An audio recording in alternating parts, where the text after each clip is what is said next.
La noche en que don Sebastián de Mendoza descubrió el secreto de su esclavo, la luna lina brillaba sobre la hacienda San Jerónimo como un ojo acusador en el cielo de Puebla. Era el año 1748, y en aquellas tierras donde la cana de azúcar crecía empapada en sangre y sudor, los secretos no duraban mucho.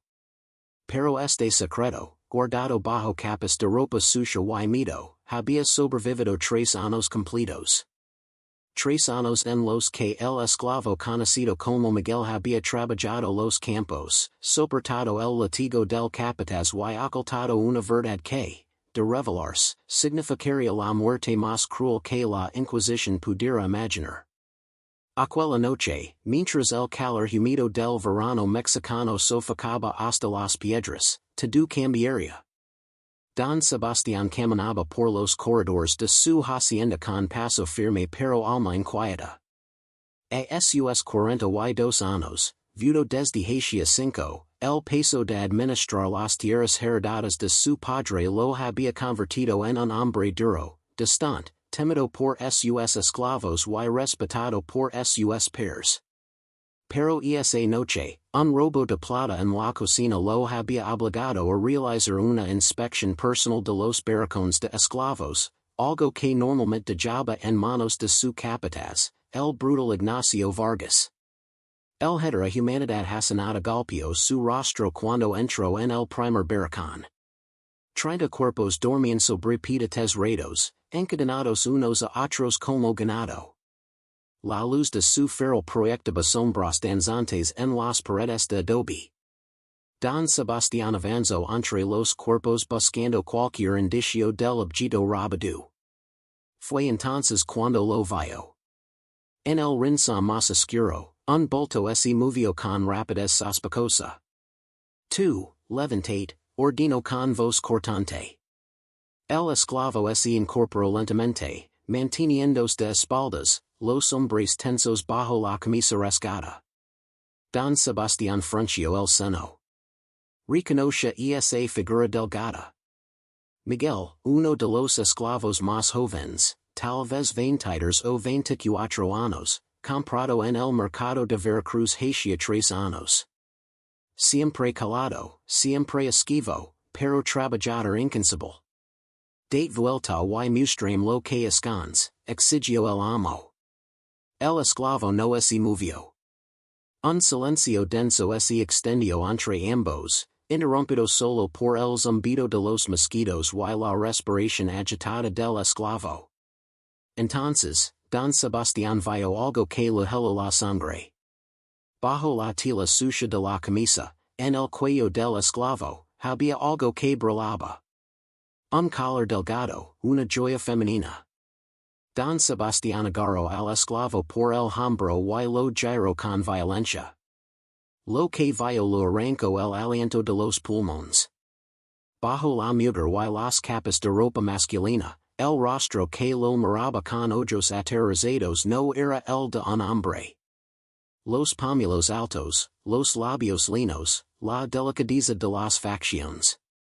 Y cuando sus ojos descendieron, notó el pecho vendado con tiras de tela, las caderas cavas mal disimuladas bajo pantalones holgados. Santa Madre de Dios, susurró Don Sebastián retrocediendo como si hubiera tocado fuego. Miguel, o quien fuera realmente, cayó de rodillas, las manos temblando. Por favor, mi señor, suplicó con voz quebrada, una voz que ahora, sin el disfraz del esfuerzo constante, revelaba su verdadera naturaleza, suave, femenina, desesperada. Por favor, no me entregue al Padre Cristobal. Le ruego por la salvación de su alma, señor. Matem usted mismo si debe hacerlo, pero no me entregue ellos. Don Sebastián sintió que el mundo se inclinaba bajo sus pies. ¿Cuántas veces había estado cerca de este esclavo? ¿Cuántas veces lo había visto trabajar bajo el sol implacable sin siquiera sospechar? Y ahora, de rodillas frente a él, aquella criatura imposible lo miraba con ojos que contenían tanto terror que algo dentro del pecho del hacendado se contrajo dolorosamente. Estas historias de identidades ocultas ocurrían en muchos lugares de la Nueva España. Díganos, ¿de qué ciudad nos vi ahora? ¿Cómo te llamas realmente? Preguntó don Sebastián, sorprendido por la suavidad de su propia voz. El esclavo tembló. María Dolores, mi señor. Pero hace tanto tiempo que nadie me llama así que casi he olvidado cómo suena. Su voz se quebró en un celoso contenido. Me vendieron cuando tenía 16 años. Mi madre me disfrazó de varón antes de morir. Dijo que así tal vez sobreviviría al viaje desde África. Dijo que una mujer en esos barcos sufre destinos peores que la muerte. Don Sebastián cerró los ojos sintiendo una náusea repentina. Conoce las historias de los barcos negreros, las violaciones sistemáticas, el horror absoluto. ¿Why has mantenido esta mentira durante cuánto? 6 años, respondió María sintiendo. Las lágrimas corrían libremente por sus mejillas sucias. 6 años, mi señor. 6 años viviendo como fantasma de mí misma. 6 años durmiendo con el terror de que cada mañana sea la última, de que alguien descubra y me arrastren ante el tribunal del santo oficio. La voz se la quebró completamente. He visto lo que le hacen a los que llaman sodomitas, señor. Los que man vivos en la plaza. Y me acusarían de engañar a los hombres de Dios, de burlar la naturaleza divina. Don Sebastián debería haber llamado al capataz en ese mismo instante. Debería haber entregado a aquella criatura blasfema a las autoridades eclesiásticas. Era su deber como católico, como hombre de bien, como pilar de la sociedad colonial. Pero algo lo detuvo. Tal vez fue la violencia absoluta que había requerido sobrevivir tantos años bajo semejante disfraz. Tal vez fue la belleza inesperada que ahora veía en aquel rostro sucio, una belleza que desafiaba toda lógica y toda ley moral. O tal vez, y esto lo aterrorizaba más que cualquier otra cosa, fue el déspota de algo que había creído muerto desde la muerte de su esposa, deseo puro, primitivo, incontenible. Levantate, ordinó con voz ronca. María obedeció, temblando como hoja al viento. Don Sebastián la observó con ojos nuevos, notando ahora lo que antes había estado ciego para ver, la gracia en sus movimientos, la delicadeza que siempre había atribuido a debilidad física, la forma en que sus labios se curvaban cuando creía que nadie la observaba. Desde esta noche dormirás en la casa grande, dijo finalmente, sorprendiéndose a sí mismo con las palabras. Dirás a todos que te he elegido como serviente personal. Nadie cuestionará mi decisión. María lo miró con incredulidad absoluta. Mi señor, ¿por qué haría esto? ¿Por qué no me castiga como manda la ley? Don Sebastián no tenía respuesta para esa pregunta. No todavía. Solo sabía que la idea de entregar aquella criatura a la hoguera le resultaba más insoportable que cualquier pecado que pudiera cometer al prohibirla. ¿Por qué? Comenzó buscando las palabras correctas, porque intuyó que Dios tiene planes extraños para todos nosotros. Y tal vez, solo tal vez, tu presencia aquí no es accidente sino designio. Era una racionalización débil y lo sabía, pero era suficiente para esa noche. Para esa noche en que todo había cambiado, en que el orden establecido del mundo había revelado sus gritas y don Sebastián de Mendoza había descubierto que bajo su armadura de hacendado respetable latía el corazón de un hombre capaz de desafiar a Dios mismo. Cuando María salió del barracón siguiéndolo hacia la casa grande, ambos sabían que habían cruzado un umbral del que no habría retorno. Las estrellas sobre Puebla brillaban indiferentes, testigos silenciosos de una transgresión que estremecería los cimientos de la hacienda. Lo que acabas de presenciar es apenas el comienzo de esta historia enterrada en las sombras del México colonial.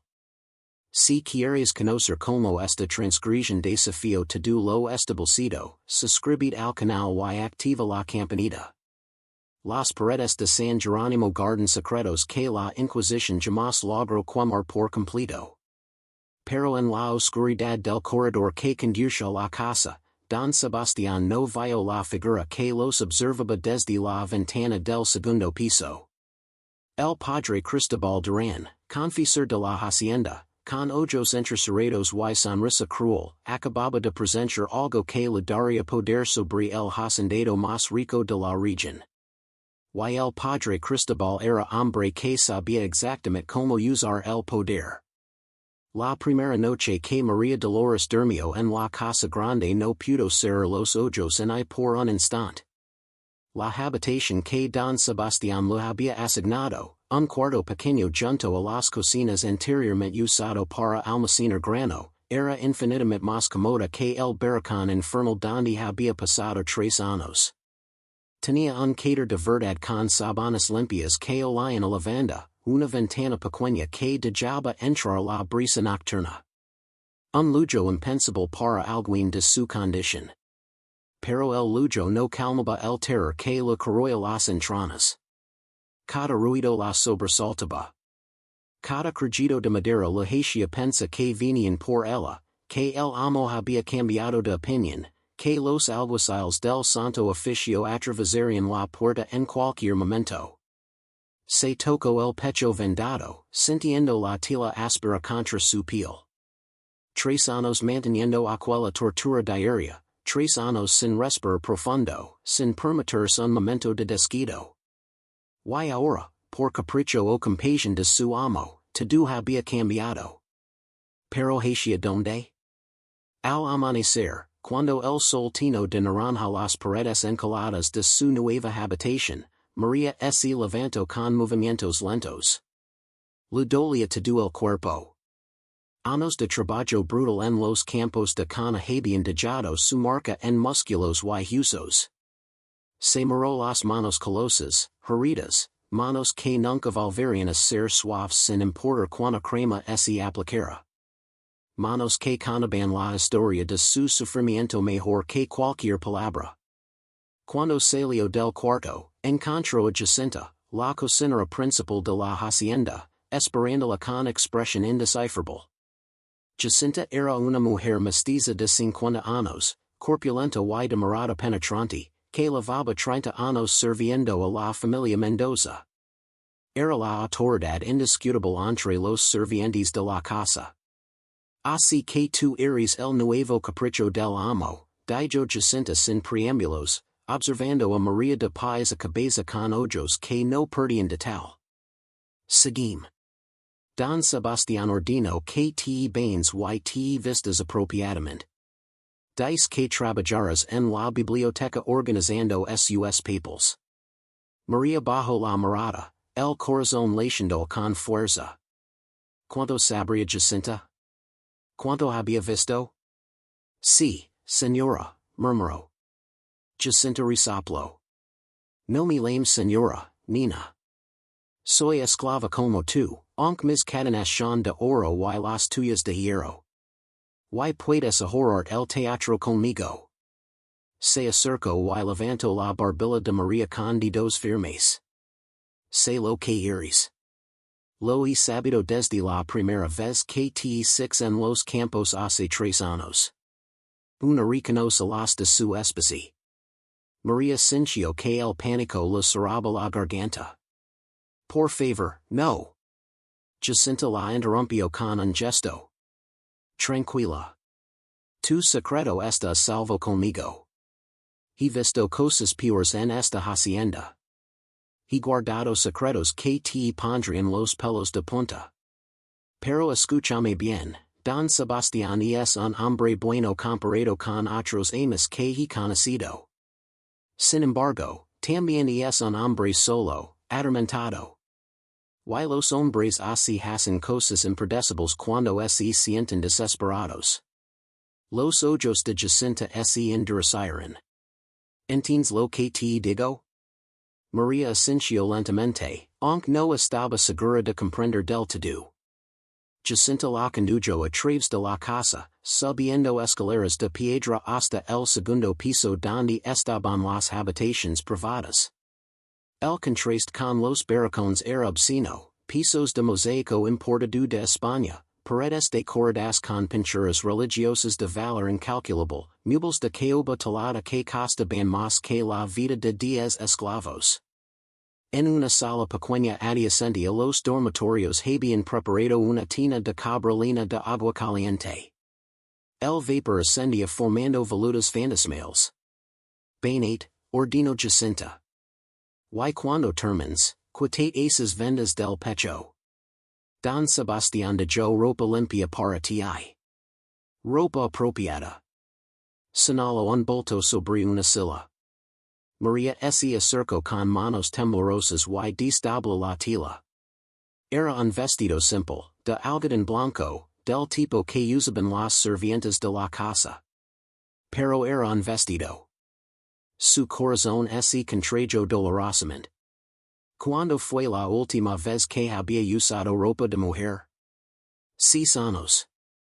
Desde que su madre moribunda en aquel barco enfermo le había cortado el cabello con un cuchillo oxidado y le había envuelto el pecho con tiras de su propia enagua. Es lo que debes para sobrevivir, había susurrado su madre con voz agonizante. Ningún Dios que valga la pena adorar te castigará por querer vivir. María se sumergió en el agua caliente y lloró por primera vez en años. Lloró por su madre muerta en el océano Atlántico, arrojada al mar como basura. Lloró por su padre, vendido a otra plantación cuando ella tenía 8 años, del que nunca volvió a saber nada. Lloró por los 3 años de fingir, de hallar su verdadera identidad, de orar en secreto, de bañarse en la oscuridad, de vivir en terror constante. Y lloró porque ahora, inexplicablemente, un hombre blanco con poder absoluto sobre su vida había decidido protegerla en lugar de destruirla. Y no sabía si eso era bendición o maldición. Cuando finalmente salió del agua y se secó, se quitó las vendas del pecho con dedos temblorosos. El alivio fue tan intenso que casi la murió. Respiró profundo, expandiendo los pulmones completamente por primera vez en años. El vestido le quedaba grande, pero Jacinta apareció con aguja y hilo y lo ajustó con manos expertas. Mejor, dijo la cocinera estudiándola críticamente. Ahora pareces lo que eres, aunque tu cabello corto despertara preguntas. María se tocó el cabello cortado de manera tosca a la altura de la mandíbula. Diremos que sufriste fibers y hubo que cortártelo, improvisó Jacinta. Nadie cuestionara demasiado. Los sirvientes de Don Sebastián han aprendido a no hacer preguntas incómodas. Don Sebastián estaba en su biblioteca cuando Jacinta levó a María ante su presencia. Era una habitación imponente, paredes cubiertas de libros del suelo al techo, un escritorio de madera oscura con papeles esparcidos, mapas de las tierras de la hacienda colgados en marcos dorados. El hacendado alzó la vista de los documentos que estudiaba y durante un momento eterno sus ojos se encontraron con los de María. Ella vio algo en aquella mirada que la hizo temblar. No era solo compasión o curiosidad. Era algo más oscuro, más peligroso. Era deseo apenas contenido. Puedes retirarte, Jacinta, dijo Don Sebastián sin apartar los ojos de María. La cocinera obedeció, pero no sin antes lanzar una mirada de advertencia a la joven. Cuando quedaron solos, el silencio se espeso como maleza. Don Sebastián se levantó lentamente y rodeó el escritorio. Te ves diferente, dijo finalmente, su voz ronca. Te ves como deberías verte. Como lo que eres. María mantuvo la mirada baja. Gracias por su misericordia, mi señor. No me agradezcas todavía, respondió él acercándose más. No sabes el precio de mi misericordia. No sabes lo que me estás costando. Alzo una mano y con dedos temblorosos toco la mejilla de María. Ella se quedó inmóvil, paralizada entre el miedo y algo más, algo que no se atrevía a nombrar. Eres hermosa, susurró don Sebastián. Dios me perdón, eres tan hermosa que me duele mirarte. El contacto fue breve pero eléctrico. Don Sebastián se apartó bruscamente, como es la piel de María Camara. Trabajarás aquí en la biblioteca. Organizarás mis documentos, limpiarás los libros, me ayudarás con la correspondencia. Nadia te molestará. Why Nadia, me oyes, Nadia debe saber tu verdadera naturaleza. Su voz es indiricio. Si alguien pregunta, ¿eres una esclava doméstica más? Si el padre Cristobal pregunta, cosa que seguramente hará, le dirás que te compare en Veracruz el año pasado para servicio doméstico. ¿Entendido? María asintió. Why así no me cree, señor? Don Sebastián sonrió, pero era una sonrisa sin humor. El padre Cristobal no tiene autoridad para cuestionar mis decisiones en mi propia hacienda, aunque lo encantaría tenerla. Hubo algo oscuro en aquellas palabras, un trasfondo de conflicto antiguo. Ahora vi. Jacinta te mostrará tus tareas. María se dirigió a la puerta, pero antes de salir se atrevió a volverse. Mi señor, ¿por qué hace esto? ¿Por qué no me entrego a las autoridades? Don Sebastián la miró largamente. Porque llevo 5 años viviendo en una casa llena de muebles caros y habitaciones vacías. 5 años de soledad que me ha convertido en un hombre muerto por dentro. Y anoche, cuando te 6, cuando descubrí tu secreto, sentí algo por primera vez en todo este tiempo. Sentí que estaba vivo. La confesión quedó suspendida en el aire como humo denso. Ahora vi antes de que haga algo de lo que ambos nos arrepentimos. Pero en el pasillo exterior, escondido en el hueco de una escalera, el padre Cristobal Durán había escuchado cada palabra. Y sonría. Las siguientes semanas transcurrieron en una extraña rutina que a María le parecía la vez bendición y tormento. Durante el día trabajaba en la biblioteca de Don Sebastián, sumergida en un mundo de palabras y conocimiento que nunca había imaginado accesible para alguien como ella. El amo le había enseñado a leer mejor. Ella había aprendido lo básico de niña antes de la esclavitud, y ahora devoraba cada libro que caía en sus manos. Por las noches regresaba a su pequeña habitación junto a las cocinas, donde Jacinta a veces le lavaba comida extra y le contaba en susurros las historias secretas de la hacienda. Pero la tranquilidad era ilusoria. María lo sentía en la forma en que don Sebastián la miraba cuando creía que ella no se daba cuenta, con ojos hambrientos, torturados, llenos de un deseo que ambos sabían que era imposible satisfacer sin consecuencias devastadoras.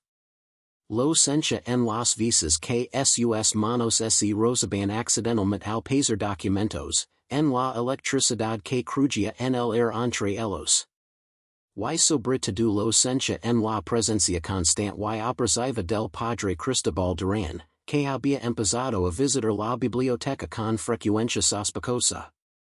El padre Cristobal era un hombre de unos 50 años, de complexión delgada y ojos oscuros que parecían capaces de ver directo al alma pecadora. Había legado a la hacienda San Jerónimo 10 años atrás, enviado por el obispado de Puebla para servir como confesor y guía espiritual de la familia Mendoza. En una década había acumulado considerable poder y influencia, no solo en asuntos religiosos de la hacienda sino también en los económicos. Don Sebastián lo toleraba porque era necesario. Ningún hacendado respetable podía prescindir de un confesor. Pero María había notado la tensión entre ambos hombres, la forma en que intercambiaban miradas cargadas de mutua desconfianza. Una tarde de julio, cuando el calor era tan sofocante que hasta las moscas parecían moverse con pereza, el padre Cristobal apareció en la biblioteca mientras María clasificaba documentos comerciales. Don Sebastián había salido a inspeccionar los campos. Estaban solos. Así que tú eres la nueva favorita del amo, dijo el sacerdote sin preámbulos, cerrando la puerta tras sí. Su voz era suave, casi amable, pero había acero bajo la miel. María sintió que se le helaba la sangre. Solo soy una sirvienta, padre, respondió con voz temblorosa, manteniendo los ojos bajos. Una sirvienta. Claro. El padre Cristobal se acercó lentamente, sus pasos resonando en el piso de mosaico. Una sirvienta que apareció de la nada. Una sirvienta que duerme en la casa grande cuando hay docenas de esclavos en los barracones. Una sirvienta que el amo trata con extrema delicadeza. María no respondió.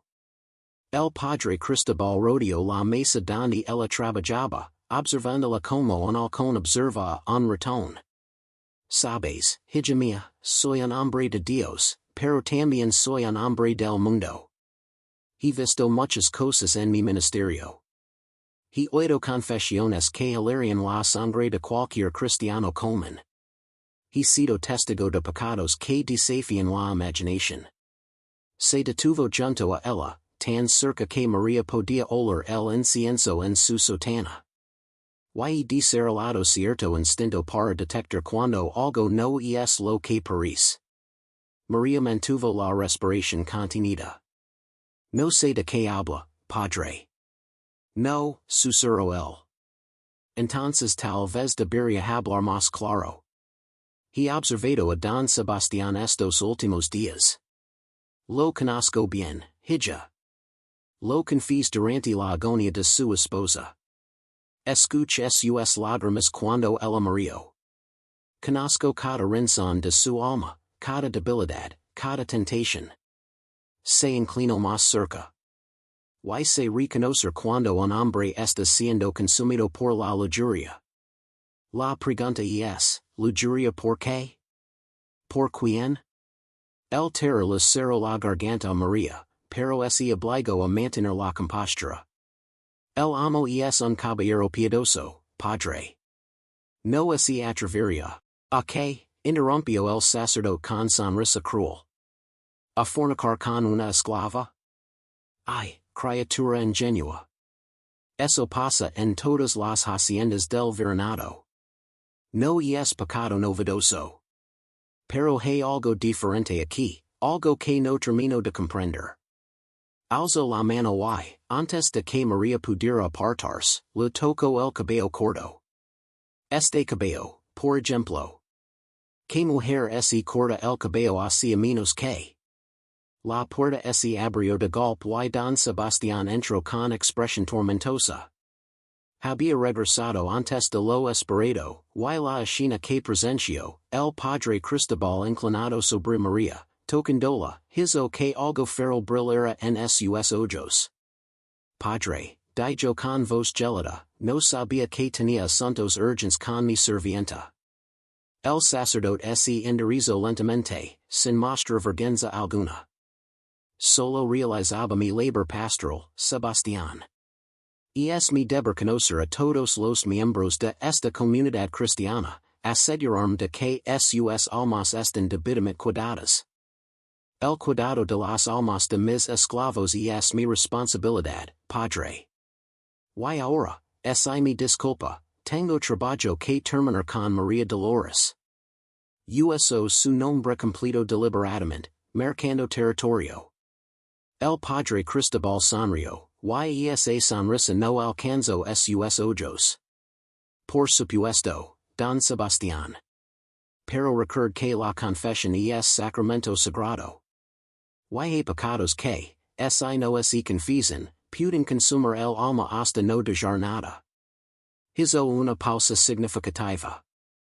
Algunos pecados son tan graves que la Inquisición debe involucrarse para salvar al pecador de sí mismo. El mensaje era claro, una amenaza apenas velada. Don Sebastián se acercó al sacerdote hasta quedar cara a cara. Y recuerde usted, padre, que esta es mi hacienda, mi territorio, mi responsabilidad. Y no tolerar injerencias en asuntos que no lo conciernen. El padre Cristobal asenció con exagerada deferencia. Por supuesto, mi señor. Solo cumplo con mi sagrado deber. Que Dios lo guíe en todas sus decisions. Salió de la biblioteca con paso tranquilo, pero el veneno de su presencia quedó flotando en el aire. Cuando estuvieron solos, Don Sebastián cerró la puerta con seguro y apoyó la frente contra la madera. Sus hombres temblaban. Nos está vigilando, murmuró. Lo supe desde la primera noche. Ese maldito nos falló cuando te leva la casa. Se volvió hacia María con expresión desesperada. Perdóname. He sido egoísta. Debí haber dejado en el barracón. Debí ignorar lo que descubrí. Ahora te he puesto en peligro mortal y no sé cómo proteger de él. María sintió algo quebrarse en su pecho. Cruzó la habitación y, en un acto de violencia que la sorprendió a sí misma, tomó las manos del hacendado entre las suyas. No se arrepienta, mi señor. Por primera vez en años he podido respirar como soy. He podido ser yo misma, aunque si solo en esta habitación, solo con usted. Si eso me cuesta la vida, habrá vivido más verdaderamente en estas semanas que en todos los años anteriores. Don Sebastián la miró, y en sus ojos había algo que iba mucho más allá del deseo. Había ternura, había desesperación, había la conciencia terrible de estar al borde de un abismo. María, susurró usando su nombre por primera vez. No sabes lo que me haces sentir. No sabes el infierno que es despertar cada mañana sabiendo que estás bajo mi techo, tan cerca y tan imposiblemente lejos. Ella tembló.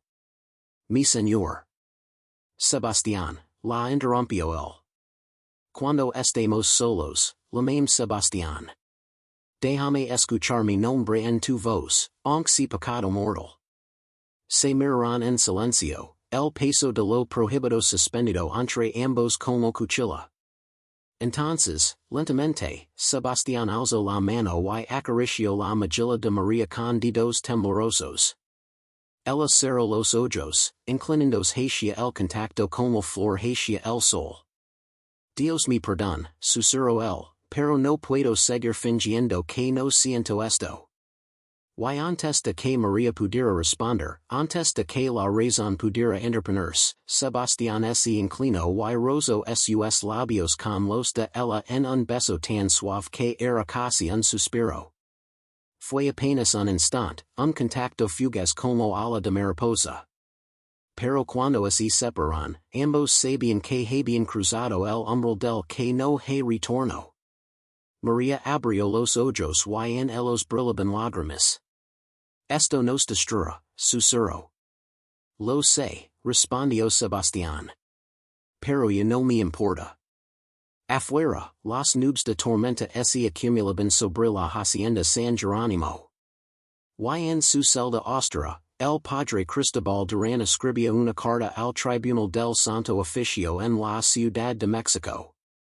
Una carta llena de sospechas y acusaciones veladas, una carta que, cuando llegara a su destino, pondría en marcha una maquinaria de horror imparable. Porque en la Nueva España del siglo XVIII, algunos pecados no solo destruyen vidas individuales. Destruyen mundos enteros. Lo que comenzó con un beso robado en la biblioteca se transformó en algo que ninguno de los dos podía controlar. Durante el día mantenían las apariencias, Sebastián era el amo, María la servienta obediente. Pero por las noches, cuando la casa dormía y solo las velas proyectaban sombras danzantes en las paredes, Sebastián bajaba a la habitación de María. Y allí, en aquel espacio diminuto que olía lavando y secretos, Desafió de ser amo y esclava para convertirse simplemente en hombre y mujer, unidos por un deseo que desafiaba toda ley divina y humana.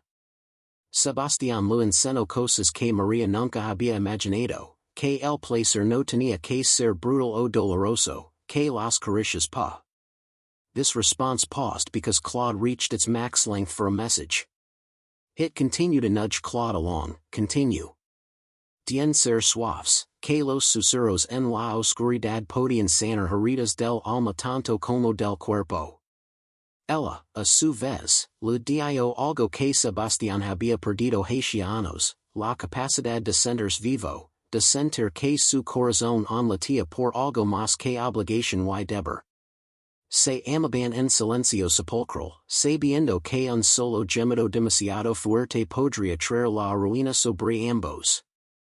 Se amaban con la desesperación de condenados que roban minutos al verdugo. Se amaban porque era imposible no hacerlo, cada encuentro los acercara más a la destrucción. Pero el amor en la oscuridad no podía mantenerse oculto para siempre. Jacinta lo sabía, por supuesto. La cocinera veía como Sebastián miraba a María durante el desayuno cuando creía que nadie observaba. Veía las ojeras de ambos, producto de noches sin dormir. Veía la forma en que María tocaba su cuello donde Sebastián había dejado marca de besos, pensando que nadie notaba. Y Jacinta, que había visto demasiadas tragedias en su vida, sabía que esto terminaría mal. Tienes que parar, lo susurró una mañana a María mientras amasaba pan. Estaban solas en la cocina, el amanecer apenas pintando el cielo de rosa pálido. Antes de que sea demasiado tarde, antes de que él pierda la cabeza completamente, tienes que alejarte. María la miró con ojos brillantes por lágrimas no derramadas. No puedo, Jacinta. Lo he intentado. Dios sabe que lo he intentado. Pero cuando está cerca de mí, cuando me mira así, como si yo fuera lo único que importa en el mundo, no puedo alejarme. Jacinta negó con la cabeza, triste. El amor es hermoso, Nina, pero también es el veneno más letal que existe. Y ustedes están bebiendo de esa copa sin pensar en las consecuencias. Agarró las manos de María con firmeza. El Padre Cristobal los está vigilando. Los 6 meridiando cerca de tu habitación después de medianoche. Si los descubre juntos, no habrá poder en la tierra que pueda salvarlos. Las palabras de Jacinta resultaron proféticas. Esa misma noche, mientras Sebastián y María yacen entrelazados en el pequeño cráter, sumidos en el agotamiento posterior al amor, no escucharán la puerta de la habitación abrirse lentamente. No verán al Padre Cristobal de pie en el umbral con una vela en la mano que proyectaba luz acusadora sobre sus cuerpos desnudos. No se dieron cuenta de nada hasta que la voz del sacerdote atravesó el silencio como cuchillo. Que Dios tenga piedad de sus almas inmortales, porque yo no la tendré. María gritó tratando de cubrirse con las sábanas. Sebastián se levantó de un salto, colocándose instintivamente entre ella y el sacerdote. La vergüenza y el terror batallaban en su rostro, pero también había algo más, desafío. Salga de aquí, padre, ordinó con voz temblorosa pero firme. Esto no es asunto suyo. El Padre Cristobal soltó una risa sin humor. No es asunto mío, don Sebastián. Estoy presenciando el pecado de sodomía, de fornicación contra natura, posiblemente de brujería o posesión demoníaca. Es absolutamente asunto mío. Sus ojos se clavaron en María con odio puro. Y tú, criatura abominable, ¿qué clase de hechicería usaste para seducir a este buen hombre? ¿Qué pactos hiciste con el demonio para poder consumir este acto antinatural? No es lo que piensa, tartamudeó Sebastián, pero las palabras sonaban huecas incluso para él. ¿Cómo negarlo? Estaban desnudos, en la cama, La evidencia era irrefutable. Ella, repició el padre Cristobal con fingida sorpresa. Ah, entonces los sabios. Sabios que esta criatura exigencia pasar por hombre en los campos. Sabios que engañó a todos durante años. Y en lugar de entregarla la justicia del santo oficio, la trajiste tu casa, la vestiste como mujer y consumiste el pecado más vil que pueda imaginarse. Su voz subió de volumen. Has fornicado con un sodomita. Has yacido con una abominación que desafía la creación divina. Tu alma está perdida, don Sebastián, a menos que te arrepientas ahora y entregues a esta criatura del infierno a las autoridades. Sebastián se vistió rápidamente, su mente trabajando con velocidad febril.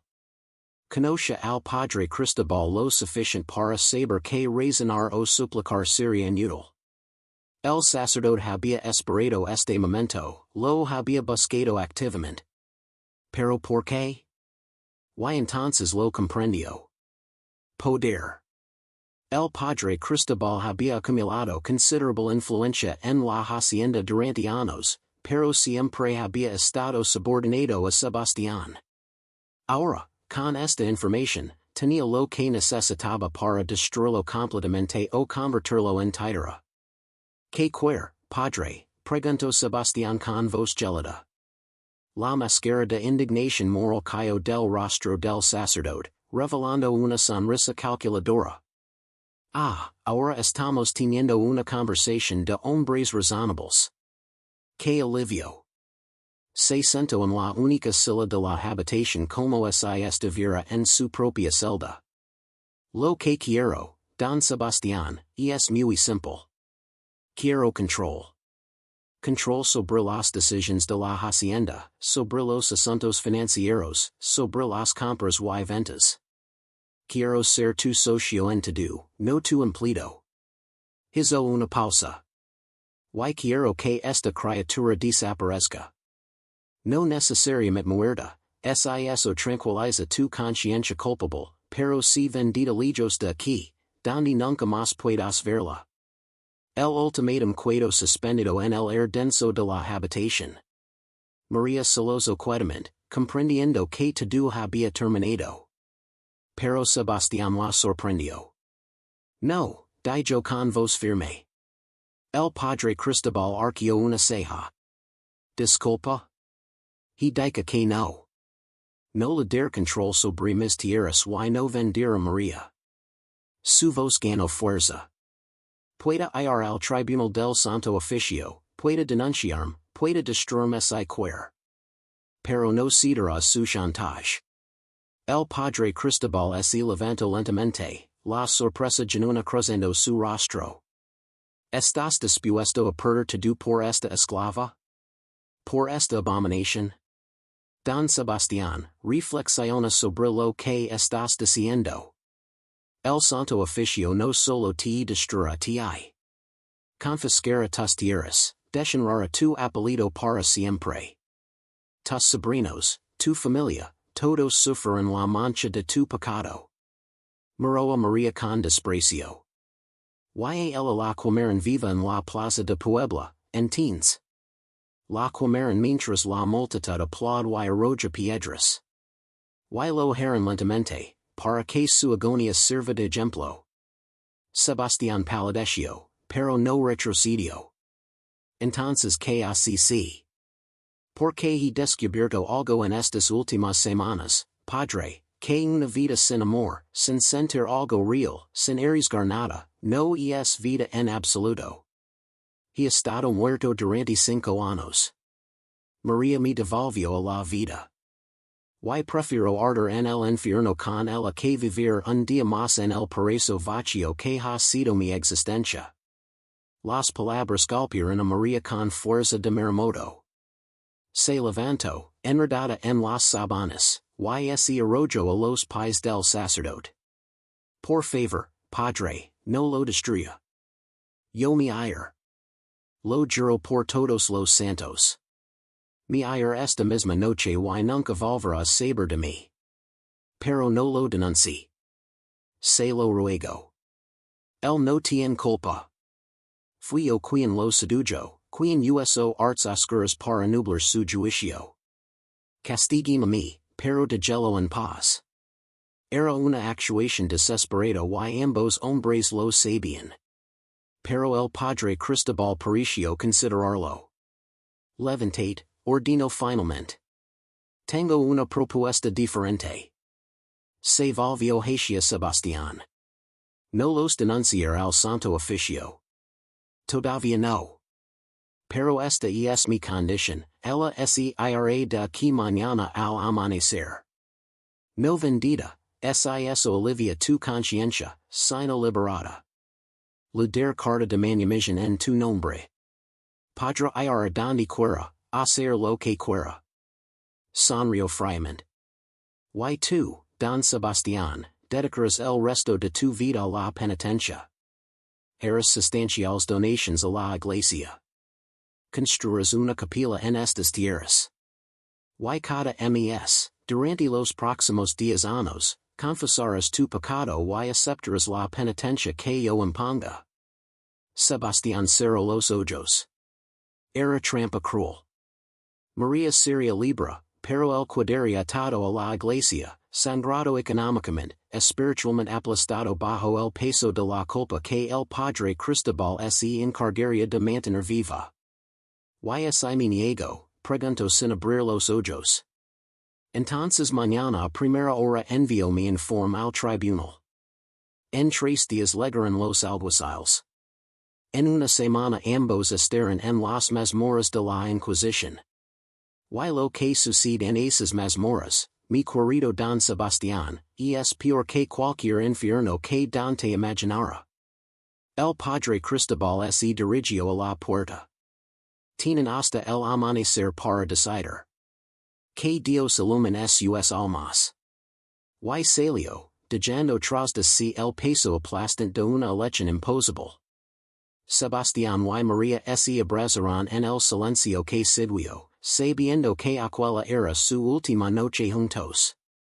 Y en ese abrazo había más dolor que en 1000 torturas físicas, porque estaban descubriendo que el precio del amor verdadero podía ser exactamente eso, la renuncia al amor mismo. El amanecer llegó demasiado rápido.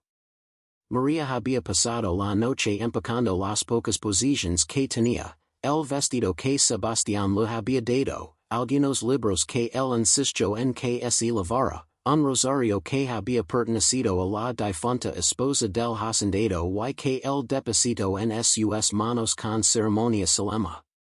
Jacinta había preparado provisions para el viaje, pan, queso, cecina, un odor de agua. También le dio algo más precioso, un cuchillo pequeño pero afilado. Por si encuentras problemas en el camino, había dicho la cocinera con voz quebrada. El mundo es lugar peligroso para mujer sola, más aún para mujer que leva tus secretos. Ahora, con la primera luz del alba teniendo el cielo de rosa y dorado, María estaba en el patio de la hacienda con su pequeño bulto a los pies y el corazón hecho pedazos. Sebastián estaba frente a ella con ojos enrojecidos que dilataban una noche sin dormir. En sus manos sostenía un documento, la carta de manumission sellada con su anillo familiar. Con esto eres libre, dijo con voz ronca. Nadie puede reclamar como esclava nunca más. Puedes ir a donde quieras, ser quien quieras ser. Hizo una pausa. Aunque ambos sabemos que nunca serás realmente libre del peso de lo que vivimos aquí. María tomó el documento con manos temblorosas. Era un pedazo de papel nada más, pero representaba algo que había creído imposible, autonomía sobre su propia vida.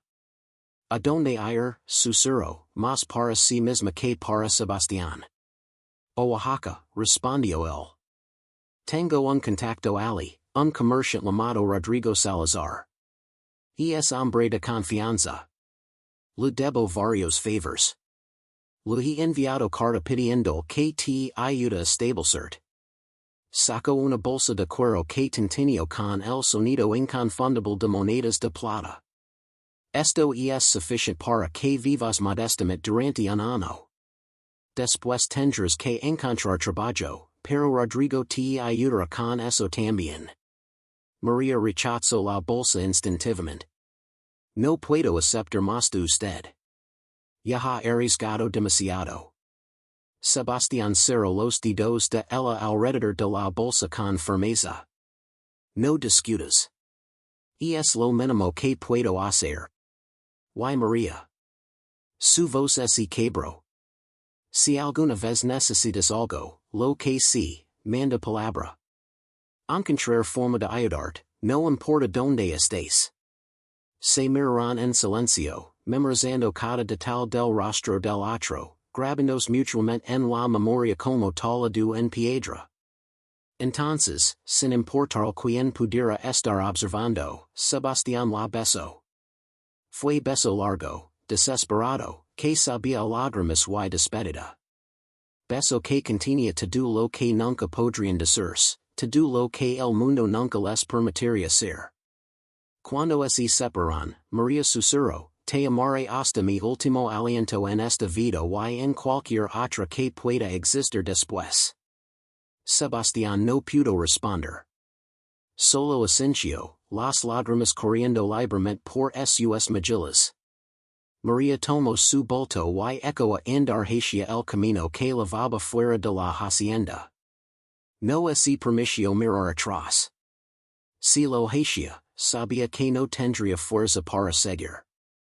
Pero cuando había caminado apenas 100 metros, una voz la detuvo.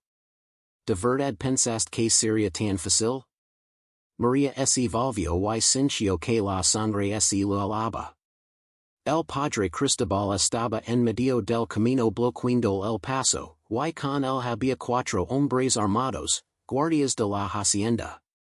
Padre, comenzó María, el terror cerrando la garganta. El sacerdote sonrió, pero era sonrisa de serpiente antes de atacar. ¿Crees que cumpliría mi palabra? Que dejaría escapar a una abominación como tú, libre para contaminar el mundo con tu existencia antinatural? Se acercó lentamente. Anoche, mientras ustedes decidían su patético destino, yo envié mensaje al tribunal del Santo Oficio. Los alguaciles deberían llegar esta tarde. Pero decidí tomar acción previa. No puedo arriesgarme que escapes antes de que la justicia divina caiga sobre ti. Sebastián corrió desde la casa al escuchar el terrible intercambio. Padre, teníamos un acuerdo, gritó con furia y impotencia batalando en su voz. Los acuerdos con pecadores no me vinculan, don Sebastián. Solo Dios dicta mi conducta. El padre Cristobal hizo señal a los guardias. Temenla. Encierrenla en el sótano hasta que lleguen las autoridades. Los guardias avanzaron, pero María retrocedió instintivamente, su mano buscando el cuchillo que Jacinta le había dado. Pero antes de que pudiera alcanzarlo, sucedió algo inesperado. Sebastián se interpuso entre los guardias y María, extendiendo los brazos como escudo humano. No la tocaron, dijo con voz de acero. Si quieren lavarla, primero tendrán que pesar sobre mi cadáver. Los guardias vacilaron, confundidos. Habían servido a la familia Mendoza durante años. Atacar al amo era impensable. Pero el padre Cristobal no compartía sus escrúpulos. Así que es cierto amor lo que sientes por esta criatura del demonio. Qué patético. Sacó un documento de su sotana. En ese caso, don Sebastián de Mendoza, por el poder que me confiere el Santo Oficio de la Inquisición, te declaro sospechoso de herejía, sodomía y protección de criaturas endemoniadas. Ambos serán juzgados juntos. Hizo señal más enérgica a los guardias. Los quiero a ambos encadenados. Ahora. Pero los guardias aún no se movían, porque en ese momento algo más estaba sucediendo. De la casa salían otros esclavos, primero timidamente, luego con más confianza. Jacinta encabezaba el grupo sosteniendo un rodillo de mazar como arma. Detrás de ella venían las otras cocineras, los mozos de cuadra, los esclavos domésticos. Y del camino que lavaba los campos de cana, atraídos por los gritos, llegaban más, los corredores de cana, agotados y maltratados, con sus machetes en las manos. Sufficient, dijo Jacinta con voz patente que María nunca lo había escuchado. Hemos soportado años de sus sermons sobre pecado y salvación, Padre Cristobal, mientras usted vivía en comodidad a costa de nuestro sufrimiento. Hemos visto su hipocresía, su crueldad disfrazada de piedad. Avanzó un paso. Y no permitiremos que destruya las únicas dos personas en esta hacienda que han mostrado bondad genuina en lugar de santos muertos en las paredes. El Padre Cristobal palideció. Los guardias, viendo la maria de esclavos que se acercaba, retrocedieron instintivamente. No eran soldados entrenados, solo hombres que trabajaban por paga. No estaban dispuestos a morir por un sacerdote arrogante. Esto es rebelión, tartamudeó el Padre Cristobal. Serán colgados por esto. Todos. Tal vez, respondió Jacinta tranquilamente. Pero usted no vivirá para verlo. No era amenaza vacía. Los esclavos lo rodeaban ahora, docenas de rostros marcados por años de maltrato, ojos llenos de ira contenida que finalmente encontraba salida. El Padre Cristobal comprendió demasiado tarde que había subestimado gravemente la situación. Retrocedió hacia su caballo, pero Ignacio Vargas, el brutal capataz que durante años había aplicado el látigo sin piedad, lo bloqueó el camino. ¿Sabe algo, padre? Dijo Vargas con voz cargada de veneno. Siempre quise hacer esto.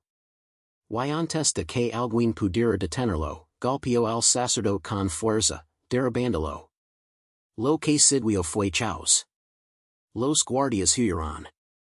El Padre Cristobal intentó levantarse, pero Jacinta lo puso el pie en el pecho. No lo maten, ordenó. Sería demasiado misericordioso.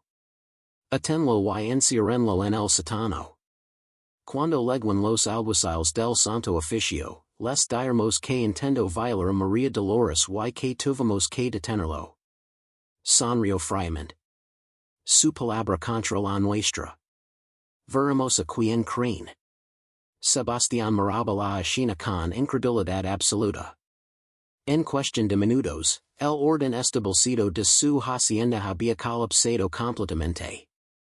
Y la responsable era Jacinta, quien ahora se volvía hacia él con expresión dura.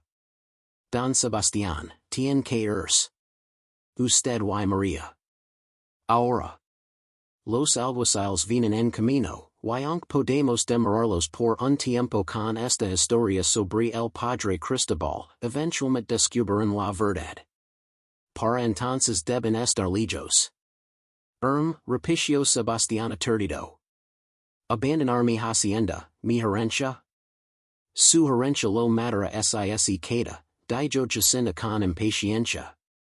Y ella también. Tienen que desaparecer, comenzar de nuevo en algún lugar donde nadie los conozca. Miró a María.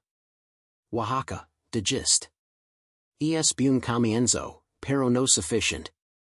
Vayan más lejos. A Acapulco. O mejor aún, tomen barco a las Filipinas. Ala, en el otro lado del mundo, podrían tener oportunidad. Sebastián miró a María, vio la esperanza y el terror batallando en sus ojos. Era la cura absoluta. Significaba renunciar a todo lo que conocía, convertirse en fugitivo, vivir en las sombras para siempre.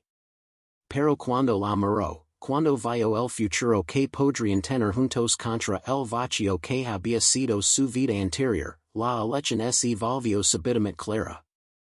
Preparen dos caballos, ordenó a los esclavos. Y provisions para viaje largo. Nos vamos en una hora. Se volvió hacia Jacinta. ¿Qué será de ustedes? El Santo Oficio. Jacinto lo interrumpió con gesto. Nosotros nos las arreglaremos. Tenemos historia preparada. Y además. Sonrió con astucia que sorprendió a todos. El Padre Cristobal no es tan puro como pretende. Tengo conocimiento de ciertos comportamientos con algunos de los esclavos jóvenes. Si presionan mucho, usar esa información. La Inquisición ama destruir a sus propios sacerdotes casi tanto como ama quemar herejes. La hora siguiente fue de caos organizado. Los esclavos trabajaron con eficiencia sorprendente, empacando comida, ropa, documentos importantes, dinero. Sebastián escribió cartas rápidas a su abogado en Ciudad de México, a sus sobrinos, dando instructions vagas sobre administración temporal de la hacienda. No podía decirles la verdad, por supuesto, pero esperaba que entre líneas comprendieran que no regresaría pronto. Cuando todo estuvo listo, Sebastián y María montaron los caballos más fuertes de la hacienda. Los esclavos se reunieron en el patio para despedirse, escena imposible que habría sido impensable apenas 24 horas antes. Esclavos despidiendo a su amo fugitivo. Jacinta se acercó a María y la abrazó con fuerza. Cuidado, susurró en su oído. Y déjalo que te suelta también. Merecen felicidad después de todo este infierno. María no pudo responder. Solo asintió mientras las lágrimas corrían por su rostro. Entonces Sebastián y María cabalgaron juntos hacia la salida de la hacienda, dejando atrás el único mundo que Sebastián había conocido y el infierno del que María finalmente escapaba. Cabalgaron durante días, evitando los caminos principales, durmiendo bajo las estrellas, viviendo del terror constante de ser descubiertos. Pero también descubrieron algo más en ese viaje, libertad. Por primera vez en sus vidas podían ser simplemente ellos mismos, sin máscaras, sin pretensions. Hablaban durante horas sobre todo y nada. Sebastián lo enseñó sobre las estrellas, sobre historia, sobre el mundo más allá de la hacienda. María le habló sobre África, sobre los recuerdos fragmentados de su infancia antes de la esclavitud, sobre su madre y las canciones que solía canta. Cuando finalmente llegaron a Acapulco 2 semanas después, eran personas diferentes. Sebastián había dejado de ser Don Sebastián de Mendoza, hacendado poderoso. Ahora era simplemente Sebastián, hombre enamorado. Y María había dejado de ser esclava disfrazada viviendo en terror. Ahora era María Dolores, mujer libre, finalmente dueña de su propio destino. En Acapulco, usando contactos y el dinero que Sebastián había traído, consiguieron paseo en barco mercante rumbo a Filipinas. Durante la travesía del Pacífico, que duraría meses, compartieron camarote pequeño donde finalmente pudieron amar sin miedo, sin esconderse, sin vergüenza. Y en Manila, ciudad cosmopolita donde nadie hacía preguntas sobre el pasado de los inmigrantes, comenzaron vida nueva. Sebastián usó sus conocimientos de administración para trabajar en comercio de especies. María, que había descubierto talento para números y letras, lo ayudó en el negocio. Prosperaron modestamente, nunca ricos, pero tampoco pobres. Y sobre todo, nunca solos. Años después, cuando ya eran viejos y el pelo de Sebastián había encanecido completamente mientras el de María mostraba mechones plateados, recibieron carta desde México. Era de uno de los sobrinos de Sebastián, informando que el Padre Cristobal Durán había muerto. Por causas naturales, decía la carta, aunque el tono sugería que la naturaleza había recibido ayuda. La hacienda San Jerónimo había sido dividida entre los herederos. Los esclavos habían sido liberados gradualmente, una decisión extraña que nadie había entendido completamente pero que todos habían aceptado. Sebastián leo la carta en voz alta mientras estaban sentados en el pequeño patio de su casa en Manila, rodeados de flores tropicales que María cultivaba con amor. Cuando terminó, hubo largo silencio. ¿Alguna vez te arrepentiste?, preguntó María finalmente. Sebastián la miró. Esta mujer que había transformado su vida, que había valido perder todo por ella. Tomó su mano, erigada ahora pero en hermosa para él. Y por un segundo, respondió con honestidad absoluta. Perdí una hacienda, pero gain una vida. Perdí un nombre respetable, pero gain el amor. Cualquier hombre que haya hecho ese intercambio es el más rico del mundo. María sonrió, lágrimas brillando en sus ojos. Entonces fuimos bendecidos, tú y yo.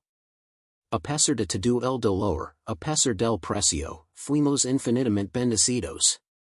Y allí, bajo el cielo de Manila, dos fugitivos que habían desafiado todas las leyes de Dios y los hombres se besaron otra vez, sabiendo que habían ganado algo que ni siquiera la Inquisición podía quemar, el derecho de amarse como eran, sin máscaras, sin cadenas, finalmente libres.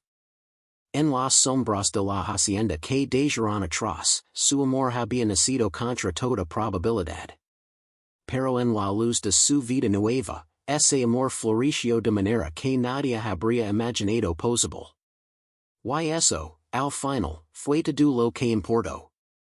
Hoy, más de 2 siglos después, no quedan registros oficiales de Don Sebastián de Mendoza en Manila. No hay tumba con su nombre, no hay documentos legales que rastren su paradero después de 1748. La historia oficial lo declaró desaparecido, presumiblemente muerto en circunstancias misteriosas. Pero en los archivos parroquiales de una pequeña iglesia en las afueras de Manila, entre registros de bautismos y matrimonios, hay una anotación curiosa fechada en 1750, se casaron en ceremonia privada Sebastián Méndez, comerciante español, y María de los Dolores, mujer libre de origen africano. Testigos, Rodrigo Salazar y esposa. Usaron apellidos ligeramente alterados. Nunca tuvieron hijos. Vivieron vidas tranquilas, casi invisibles. Pero vivieron juntos durante 32 años más, hasta que la muerte se los llevó con apenas meses de diferencia.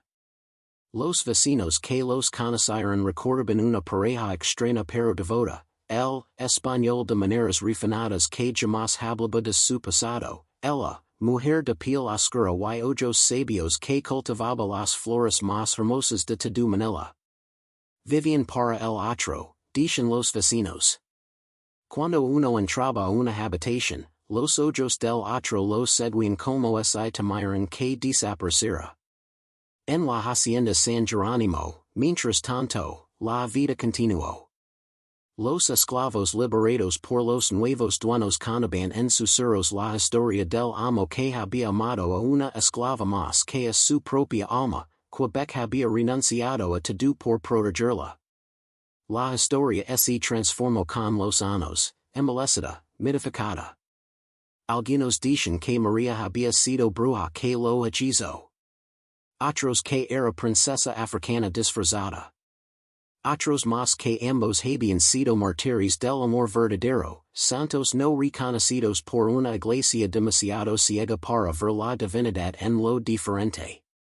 Y en las noches calurosas de Puebla, cuando el viento sopla desde los antiguos campos de cana, todavía hay quienes irán escuchar dos voces susurrando en la oscuridad, una grave y veronal, otra suave y femenina, entrelazadas en conversación eterna.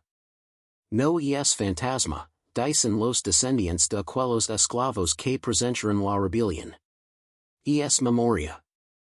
Es el recordatorio de que el amor verdadero no conoce las categorías que los hombres inventan para controlar, dividir, destruir. Es la prueba de que incluso en los tiempos más oscuros, cuando la Inquisición quemaba cuerpos y la esclavitud rompía almas, el corazón humano era capaz de actos de violencia tan absolutos que desafiaban imperios enteros. Porque al final, Sebastián y María no solo salvaron sus propias vidas. Plantaron una semilla de resistencia en aquella hacienda, mostraron a los esclavos que era posible desafiar el orden establecido y sobrevivir. Inspiraron a Jacinto y a los otros a reclamar su humanidad, aunque fuera solo por un momento, aunque costara todo. Y esa semilla creció. Se extendió. Se convirtió en las pequeñas rebeliones cotidianas que eventualmente se transformarían en movimientos de liberación. La historia oficial nunca mencionó a María Dolores. Nunca reconoció su existencia. Pero los que saben, los que guardan las historias que la historia recaza, esos saben la verdad, que una mujer africana disfrazada de hombre, esclavizada, torturada, negada en su humanidad básica, sobrevivió, se liberó y encontró amor en el lugar más improbable. Y que ese amor, contra toda lógica y toda ley, fue suficientemente fuerte para cambiar destinos. No todas las revoluciones se pelean con armas. Algunas se pelean con b. This response paused because Claude reached its max length for a message. It continued to nudge Claude along, continue.